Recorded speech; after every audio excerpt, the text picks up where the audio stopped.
Welcome back, my Miata brothers and sisters. Today we're doing a different type of video. I am in the process of filming, I think, about 3 things at the moment.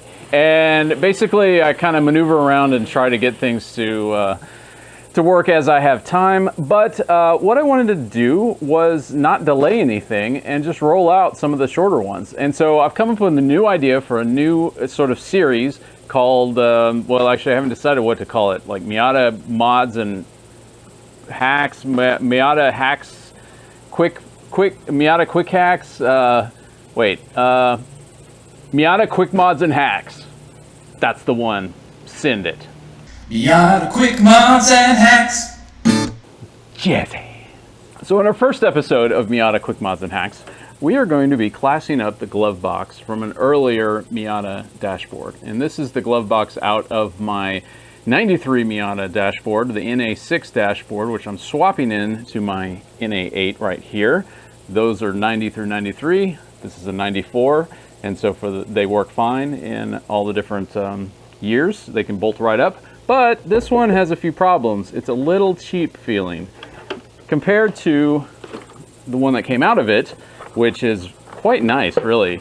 It is double walled, it has thicker plastic, and it has some kind of flocking velvet material sprayed in here. It doesn't look like it's wrapped material, it looks like it is sprayed on, but this is actually pretty nice. So let's see what we can do to fix this guy. This is what it looks like. There's a couple little crumbs in there, but this was actually fairly easy to do.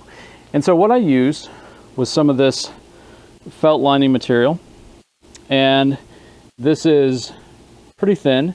It is, this is actually 2 millimeters thick, which is sort of on the thick side actually for this type of material, this felt with self-adhesive back, and that's what this contact paper is for.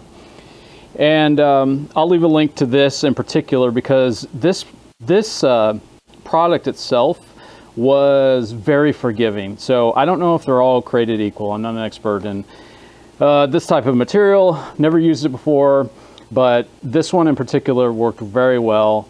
As you can see, it hides the seams quite well, and it is actually very stretchy as well. So it will conform to things like these cutouts, these sort of indentations. And so you can see that down in there. All right, so this is kind of a Martha Stewart level, which I have never attempted before, but I decided, here's what I'm gonna do. I'm just gonna make some templates. And the way I made the templates was to simply get some paper, and originally it was just a little bit larger than this. And in effect, I just jammed it in there. So I jam it down in there, hold it steady like this, so that these things were up against where the indents were.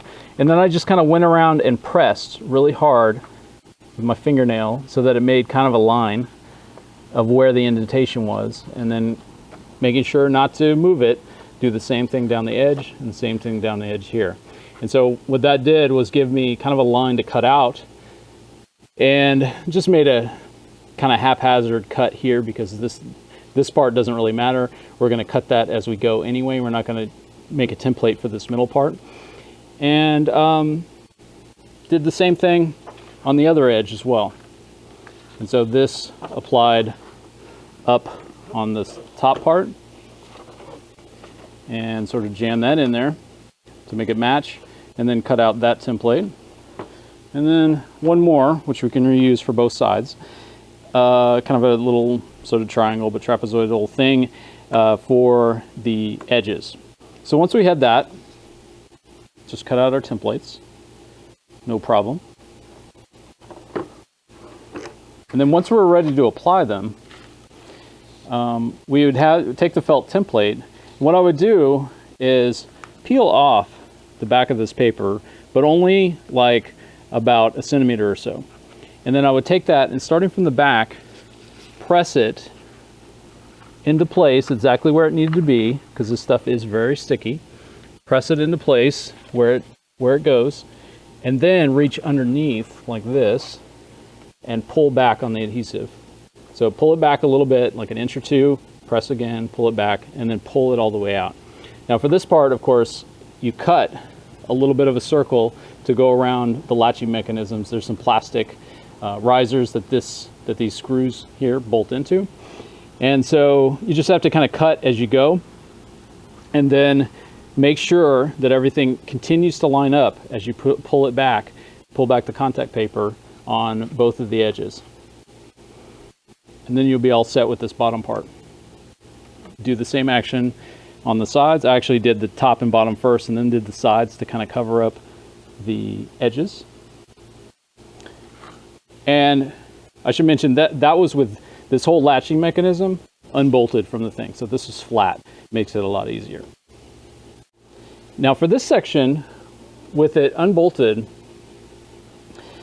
you can just lay it directly onto the felt and make a template directly from it. Just cut around the edges, an extra, about 1 inch or so all the way around. And then it's just gonna apply down and wrap over the edges. So the seams will be right underneath each one of these places that is then gonna be hidden when it gets screwed down to the rest of the glove box container. And same thing on this side. It's gonna be, the seam is gonna be hidden underneath, and it's going to keep it held down, so even if you snag something on it, it's not going to pull away. Now for the latch hole, all I did was cut a small incision right in the middle of this and press it down into this to wrap around. So I didn't actually cut out any material. I just cut an incision and then wrapped it on the inside. And so far it's been fine. I've had it mounted on the rest of the dashboard, working the latch in and out, and it's no problem. It's not catching, it's not coming off. The same for the screws. All I did was press the screws directly into it and screw it down. That's it. Didn't make any holes, just pressed it through the material. Now, for this one, I did have to make a cut to make it conform to the sides of this. And so what that does is create a little void right down the center. So what's great about this material is you can't even see the seam. It's there's a small little strip that I laid right down there, all the way from the screw to the top here, and that covers up this little area, and it looks like all one piece. And there you have it, guys. That is basically it. A closer up view of some of the structural additions that I made to the back. I can paint this with a little bit of black paint to make it blend in, but you can see how the material wraps around the outside. And this can be cleaned up to be as nice as you want, but this is not something you can see while it's in the car. And that's the finished product. You can tell that this is, it's still a little plasticky, but it's much improved. It does not sound nearly as cheap as it did. All right, a little shot of paint there, and we've hidden the plastic bond. So, I hope you enjoyed this first Miata quick mod and hack. Thanks for watching.